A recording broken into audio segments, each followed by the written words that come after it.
Ever had your entire life shattered by a single email? I have. My name is Alex Croft, 34 years old, and by most measures, I'd made it. Senior investment analyst at Viridian Capital in the steel and glass heart of Manhattan. My life was a blur of market reports, premium espresso, and the quiet hum of wealth. My apartment had a view of the Hudson. My suits were tailored, and I thought I was untouchable. I was wrong. It all ended on a Tuesday. The subject line was just, "Meeting in conference room B, 3 p.m. No context. No warning. I walked in, my mind on $1 billion portfolio, and found my boss, Evelyn Reed, and a stone-faced HR rep waiting. Evelyn didn't even look up from her phone. She just recited the words. Position eliminated. Strategic downsizing. Security will escort you out. 20 minutes. That's how long it took to erase a decade of 80-hour weeks, of deals I'd built, of loyalty I'd given. They handed me a cardboard box and watched me clean out my desk under the pitiful stares of my colleagues. My keycard clicked uselessly at the turnstile. The elevator doors closed on my old life. I stood on the sidewalk, a box of my things in my arms, feeling the cold New York rain mix with a humiliation so deep I couldn't breathe. But this isn't a story about getting fired. This is a story about what happens next. This is about the quiet, meticulous planning of a revenge so complete, so devastating, that it would shake the very foundations of her perfect, polished world. She took my job, my status, my dignity, so I took something from her, something she valued far more than any employee. I vetoed her $80 million deal, and I'm about to tell you exactly how I pulled it off. How the betrayed became the one holding all the cards. How a single calculated move can bring a titan to its knees. But before we dive into the darkest, most satisfying corporate takedown you've ever heard, make sure you hit that like button, subscribe to the channel, and ring the notification bell. You do not want to miss what comes next, because I have to ask you, what would you do if you had nothing left to lose? Comment justice below if you've ever been wronged by someone who thought they held all the power. Share this with someone who needs to see that the little guy can win. To understand the depth of my fall, you have to understand the world I built. And to understand my revenge, you have to understand the woman who shattered it. Evelyn Reed. My life before that Tuesday wasn't just about the job. It was about my father, a retired electrician from Jersey, a man whose hands were permanently etched with grease and grit. He worked 60 years so that I could have the opportunities he never did. He'd call me every Sunday without fail. "How's my big shot Wall Street wizard, Alex?" he'd ask, his voice bursting with a pride that I used to fuel my ambition. That apartment with the Hudson view, I bought it for him as much as for me. It was a monument to his sacrifice. Every deal I closed, every bonus I earned was a silent thank you to him. That was my real wealth. Not the money, the purpose. And then there was Evelyn. Evelyn Reed was a monument of a different kind. Polished marble, ice-cold, and utterly impenetrable. At 47, she was the managing director of mergers and acquisitions, a queen in a kingdom of billions. She didn't just work on Wall Street, she embodied it. Her office was a minimalist sanctuary on the 40th floor, all sharp angles, floor-to-ceiling glass, and a single obscenely expensive abstract painting. Her hobby was power. Her wealth wasn't just displayed, it was weaponized. A different pair of flawless Manolo Blahniks for every day of the week, a platinum watch that cost more than my car, and a dismissive flick of the wrist that could cancel your existence. She hadn't earned her way up. She'd married into the old money Reed family, and then, rumor had it, orchestrated a brutally efficient coup to take over the empire when the marriage grew cold. She was feared, not respected. Her laughter was a rare, sharp sound that never reached her eyes.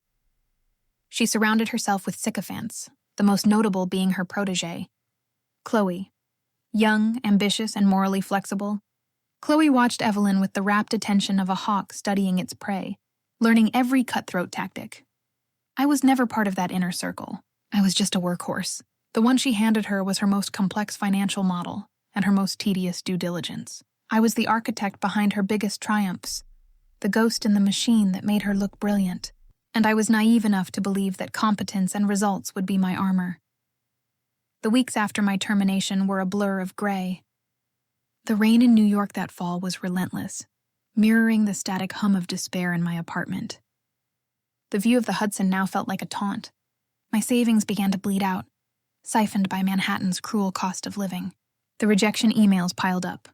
Overqualified. Not a cultural fit. The silence from my former colleagues was deafening. They'd seen what happened to those who crossed Evelyn. My phone, once buzzing constantly with work calls, was now silent except for those Sunday calls from my dad. I had to lie to him. My voice tight, I'd tell him everything was great, that I was working on a huge confidential project that required my full attention. I could hear the confusion in his pauses, the unasked questions. The shame of those lies was a physical weight on my chest, heavier than any box I'd carried out of Viridian.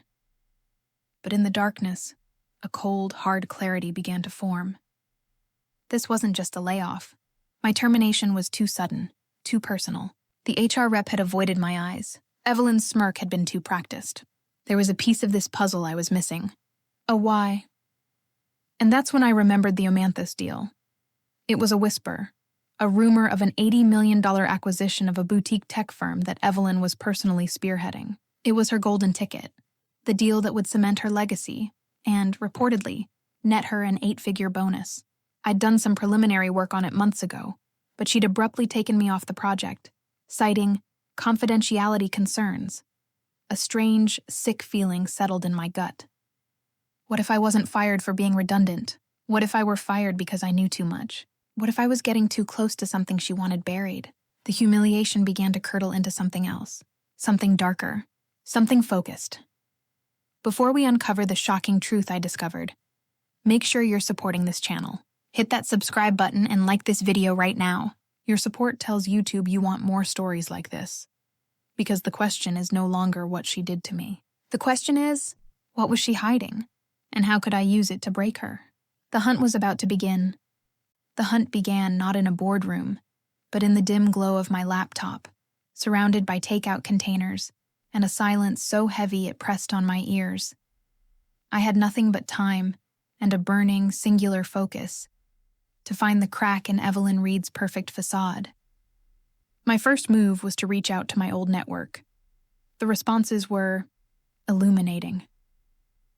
Former colleagues who'd once laughed with me over drinks now sent terse one-word replies. Busy.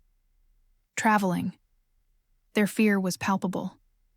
Evelyn's shadow was long, and no one wanted to be seen consorting with her discarded trash. It was a wall of silence, and it only confirmed my suspicion. My firing wasn't normal. It was a quarantine. But desperation breeds creativity.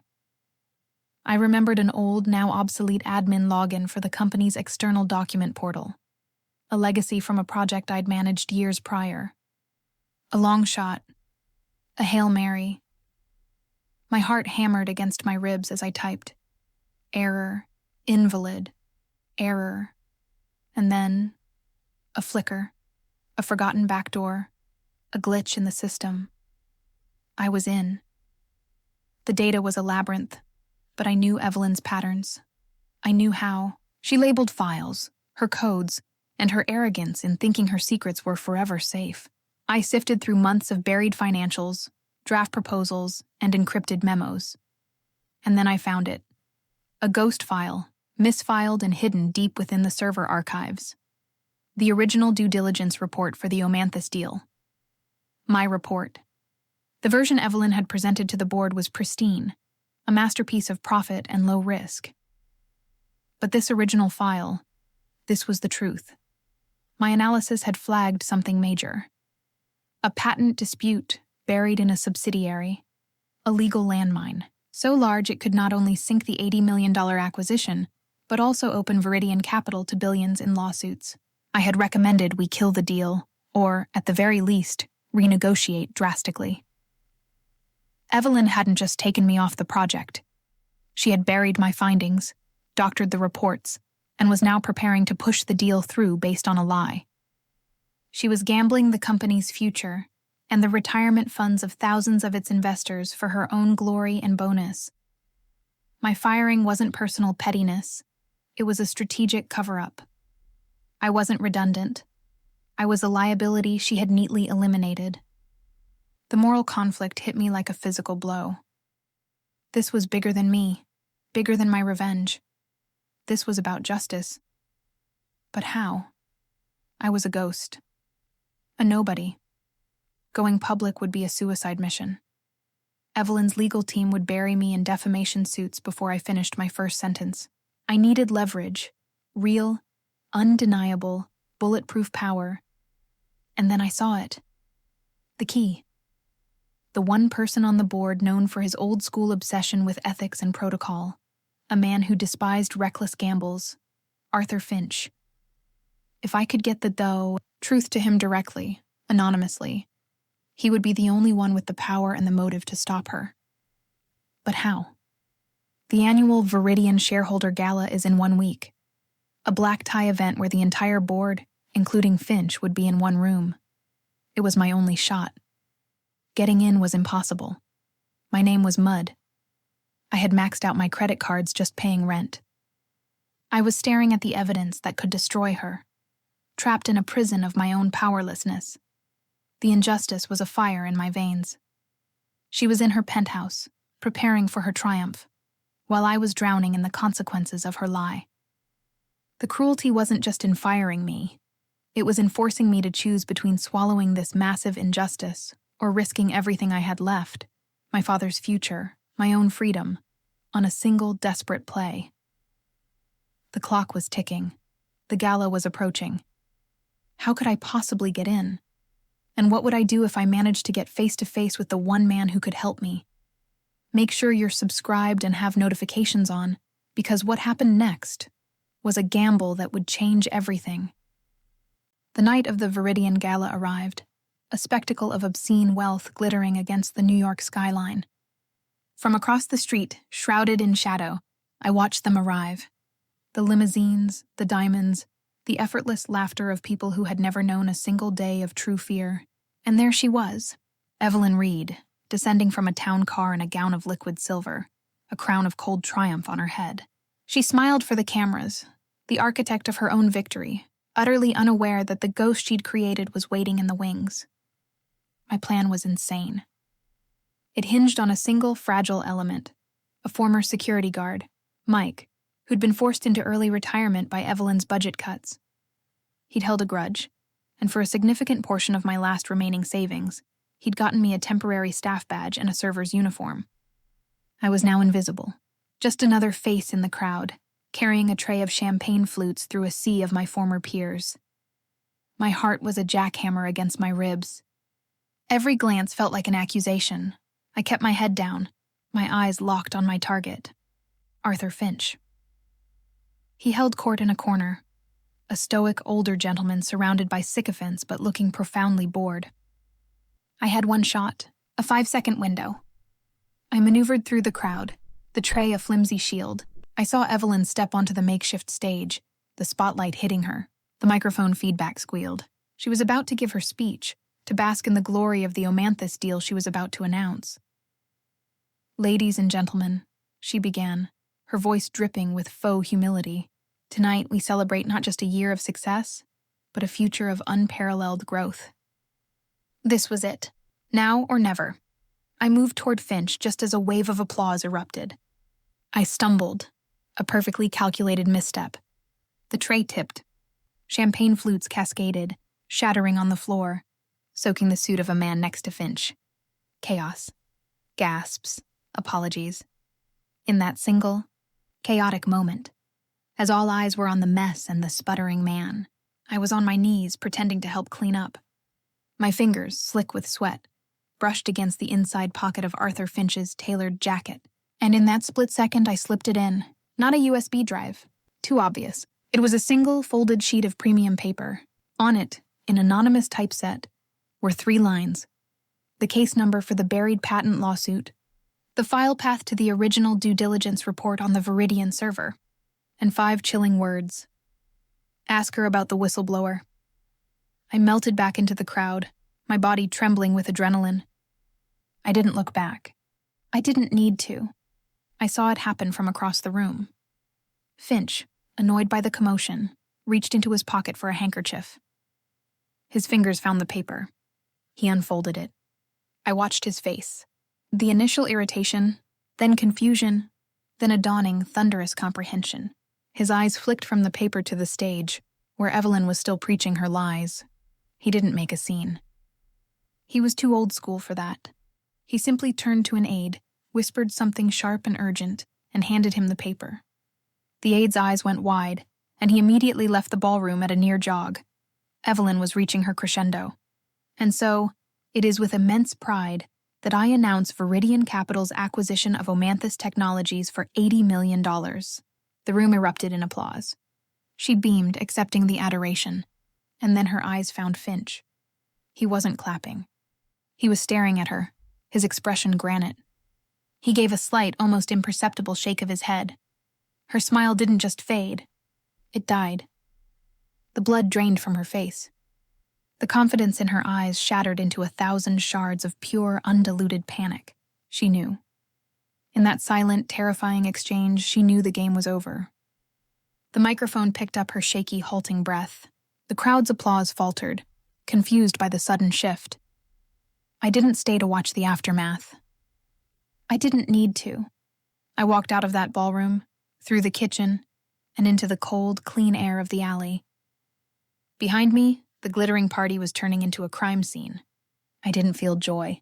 I didn't feel excitement. I felt a profound, echoing silence. The scales had been balanced. Not with a scream, but with a whisper. Not with a fist, but with a folded piece of paper. The revenge was complete. It was silent. It was elegant. And it was utterly devastating. She hadn't been defeated by a rival. She'd been unmasked by a ghost. And as I walked away from the light and the noise, I finally felt the weight on my soul begin to lift. Justice, it turned out, didn't need a spotlight. It just needed the truth. The fallout was as quiet as it was absolute. There were no front-page scandals, no public perp walks. That's not how it works in their world. The knives come out in boardrooms, not courtrooms. Within a week, Evelyn Reed was quietly and amicably separated from Viridian Capital. The official statement cited a desire to pursue other opportunities. We all know what that means. The Omanthus deal was dead, vetoed by Arthur Finch himself, the one man whose integrity even Evelyn couldn't corrupt. I heard through the ghost network of former colleagues that she's in Connecticut now. Faded. The multi-million-dollar bonus vanished. The silver gowns and power lunches were replaced by a much quieter, much smaller life. The queen had been dethroned, not by a rival, but by the pawn she thought she'd taken off the board. As for me, the revenge I thought would fill the hole she'd left. It didn't. It couldn't. It was a cold meal. The satisfaction wasn't in her downfall, but in the silence that followed. The silence where my own shame used to be. I used the evidence I'd gathered not for more destruction, but as a key. I reached out, not to Finch, but to a rival firm. I laid my cards on the table. I told them everything. Not as a victim, but as the analyst who'd uncovered a ticking time bomb and had the guts to act. They didn't see a disgruntled ex-employee. They saw an asset. A week later, I had a new job, a better one, with a boss who looks me in the eye. The first thing I did with my first real paycheck? I drove to Jersey. I sat at my dad's kitchen table, the smell of coffee filling the room, and I told him the whole story. Every last painful detail. The lie I'd been living evaporated in the warmth of his quiet understanding. He didn't say much. He just listened. And when I was done, he put his rough, worn hand over mine and said, "I always knew you were a wizard, kid." That was the real victory. Not the revenge, the redemption. This story taps into something deeply American. It's not about the greed of Wall Street or the allure of revenge. It's about the fundamental belief that the little guy can win, that truth and integrity, no matter how buried, have a power that ultimately outweighs corruption and arrogance. It's the wisdom of our ancestors who believed in a fair shake and a level playing field. My revenge wasn't fueled by hatred. It was fueled by a sense of justice. I didn't burn the system down. I used its own rules, its own secrets, to hold a mirror up to it and force it to correct itself. The moral of the story isn't that revenge is sweet. It's that your greatest low can become the foundation for your highest ground if you channel that pain into purpose, not bitterness. Evelyn tried to break me. Instead, she forced me to become a sharper, smarter, and ultimately, a more whole version of myself. She taught me that the most powerful revenge isn't about destruction. It's about rebuilding yourself stronger than you were before. So I leave you with this. When you're pushed to the edge, When you feel that burning desire for payback, what will you choose? Will you let their actions define you? Or will you use that fire to refine you? What is the line between justice and revenge? And when someone believes you're powerless, is that when you're actually the most dangerous? Share your thoughts in the comments below. Let's get a conversation going. And if this story resonated with you, if you believe in the power of the underdog, then share this video. Like, subscribe, and ring that bell for more tales of justice served. This is Alex Croft. Thanks for listening.